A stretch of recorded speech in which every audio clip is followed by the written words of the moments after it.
10.2 Graphing cube root functions. So here is our most basic cube root function. So this is going to be our parent graph, and we're going to base all our other graphs off the shape of this graph. Okay, so I've got an XY table set up here.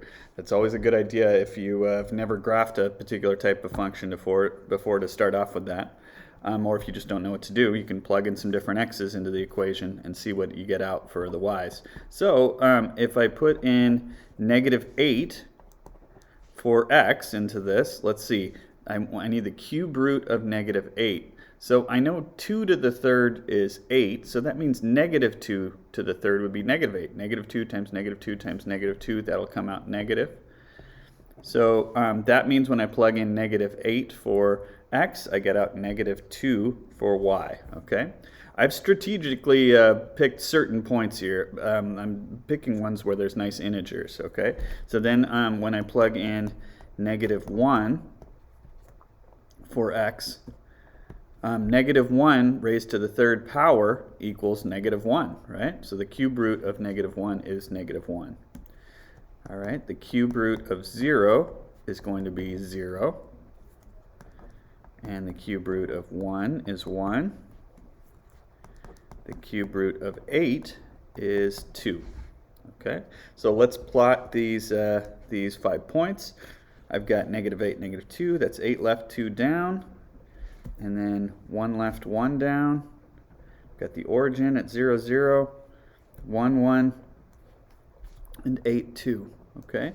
Now, if you were to keep plotting more points, so if I plugged in, let's say 2 or 3 or 4 for x, I wouldn't get out integers because I'd be, say, the cube root of 2 is 1 point something. Okay. But what you'd eventually see is that you're going to get an S-curve kind of a shape. Okay. So it can be a little tricky to draw. The origin is where the S is the middle of the S-curve. So that's where it's going to turn around. Okay, so this doesn't have a vertex like a square root function would, but it has a center. So for the parent graph, the center is just the origin there. Okay, and that's a really important point. Okay. Let's look what happens when we have a negative outside of the radical like this. Well, I'm going to plug in those same x values, except this time it's the opposite of the cube root of all these different things. Okay, so I'm thinking, well, the cube root of -8 is -2. Okay, then I've got the opposite of -2, that's +2. Okay, and let's try the opposite of the cube root of -1. Well, the cube root of -1 is -1, so I've got the opposite of -1, which is +1. Okay, the cube root of 0 is 0. The opposite of 0 is 0. And then I've got the opposite of the cube root of 1. Cube root of 1 is 1, so the opposite of 1 is -1. And the opposite of the cube root of 8. Well, the cube root of 8 is 2, so I've got the opposite of 2 for -2. Okay, and if we plot these ones, we're going to get another S-curve, but it's going to be going the opposite direction. So got -8, 2 there, -1, 1, the origin, 1, -1, and 8, -2. And I get another S-curve, but my original S-curve here was going kind of uphill from left to right, and this one is going to curve downhill.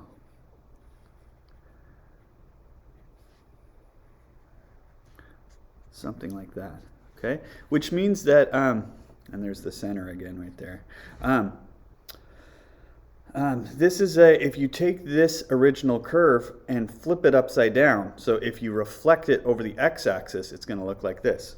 Okay, so this gives us then a reflection over the x-axis. Just like it would with a square root function or with a quadratic function or something like that. Okay. So we've got different parent graphs from square root functions, but other than that, the procedure for graphing is really the exact same. So the most important point to find right off the bat is the center. Okay. And you find that in the same way that you would find the vertex of a square root function. So if I'm looking for the center here, what I'm going to do is take the radican's the part underneath the radical, so in this case x minus 2. I'm going to take that and set it equal to 0. Then I'll add 2 to both sides to solve for x. There's the x-coordinate of the center. The y-coordinate is whatever is added or subtracted to the end. So my center is going to be the point 2,5. Okay. Now what a lot of people will do is say, oh, I'll just take the opposite of that number for the x. Well, that works great on a problem like this, but it doesn't work so well here. So if you try to use that technique and say, oh, this is going to be -9, -6, it's actually not, because you have to take the whole radicand and set it equal to 0. So since there's a number in front of the x, there's a coefficient there, that's going to affect the x-coordinate of the center. Okay, so I'm going to subtract 9 from both sides here, and then divide by 3. And the x-coordinate is -3, not -9. Okay, my y-coordinate is going to be -6.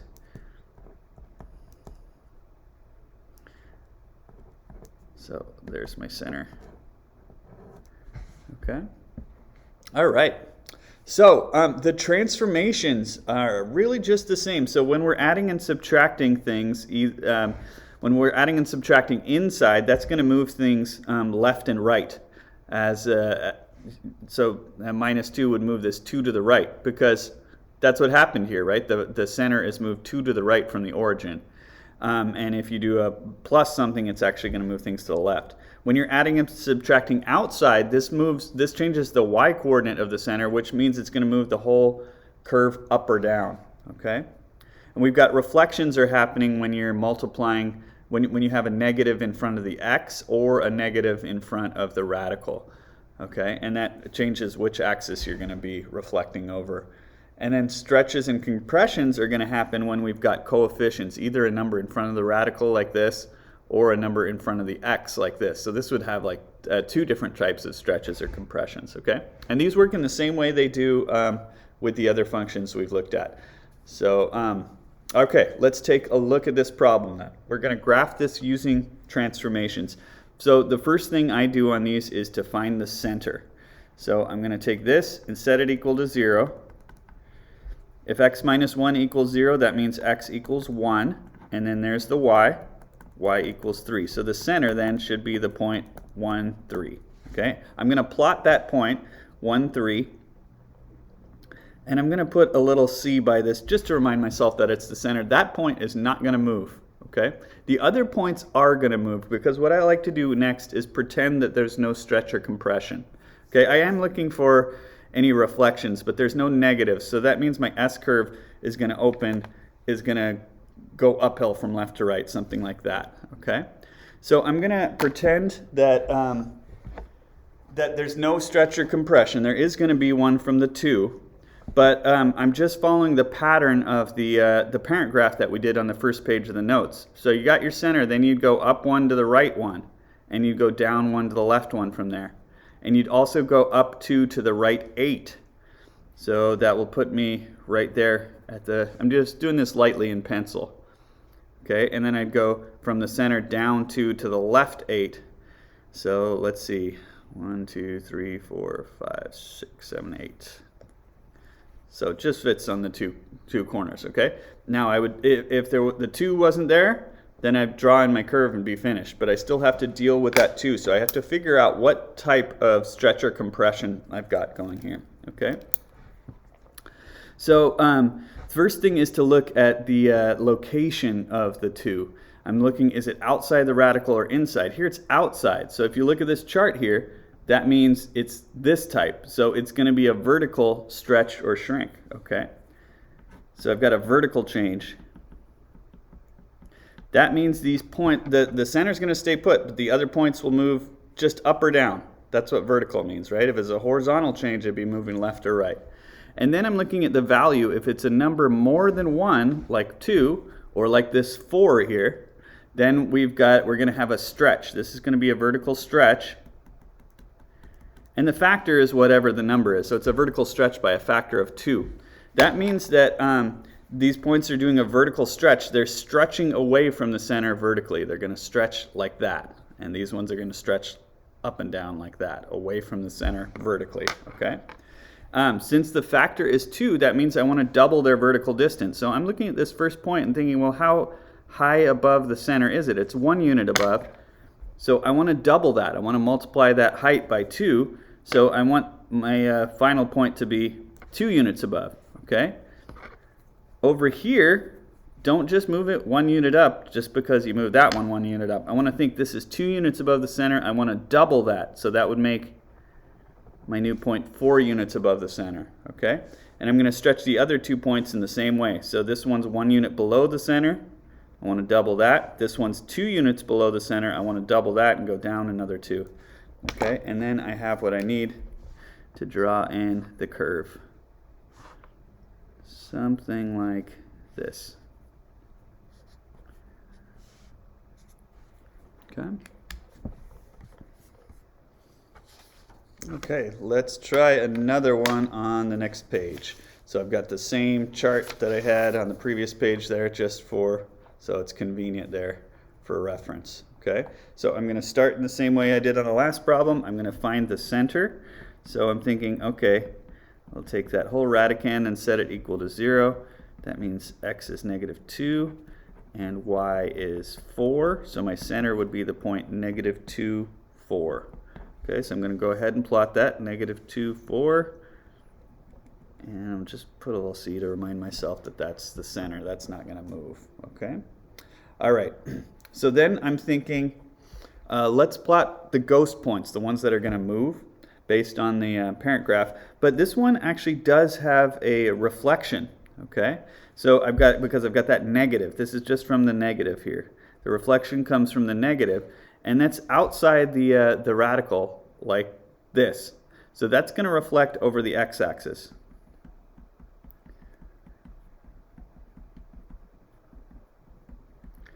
Which means that the, if my original curve would be going uphill like that, when I reflect over the x-axis, it's going to go downhill like that, okay? So the general shape of my S-curve is going to look something like that, okay? All right, so when I put in my ghost points, instead of going up 1 to the right one, I'm going to go down 1 to the right one. And I'm going to go up 1 to the left one, okay? And then I go down 2 to the right 8. 1, 2, 3, 4, 5, 6, 7, 8. We're going down 2 to the right 8 because the cube root of 8 is 2, right? Then we're going up 2 to the left 8. 1, 2, 3, 4, 5, 6, 7, 8. Just enough room again, okay? So there's my ghost points, and I like to build in the reflection into that, okay? All right, you don't have to reflect this point over the x-axis. That gets taken care of when you find the center. So you don't need to worry about that. Okay, that stays put. But the reflection does make the way the curve go change. It makes that change. Okay, so let's talk about a stretcher compression. So I still have to deal with this 1/2, and I'm just thinking about that 1/2 on its own. Okay. So I'm looking at that 1/2, and I know that's going to cause a stretch or compression. So first off, it's outside the radical, like these ones. So I've got a vertical change again. Okay, so those ghost points are going to just move up or down from where they are. And then I'm looking at the value. So this is a number less than 1, right? Just like here, we've got 1/5. This is 1/2. Those are both numbers less than 1. So I'm not counting the negative, even though -1/2 is also a number less than 1. I'm really talking about the absolute value of -1/2. So I'm just thinking about the 1/2 on its own. So that would give me a vertical shrink then. Okay, and that means these points are going to shrink vertically. They're going to get sucked in towards the center. So these ones are going to go like that, and these will go something like that. Okay. Now to figure out how far, then I'm looking at the value again, 1/2. It means like I want half of the height of these points. I want those heights to be just half of what they originally were. So I'm thinking, hey, that's 1 unit above the center. So now it's a 1/2 unit above the center. Same with this one. It's 1 unit below. So now it's only a 1/2 unit below.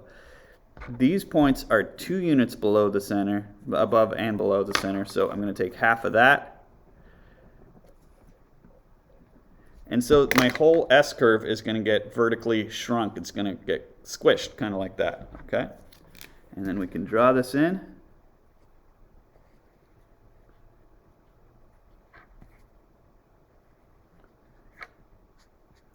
Okay, and there we go. All right, and that's the end of the lesson, and I'll see you next time.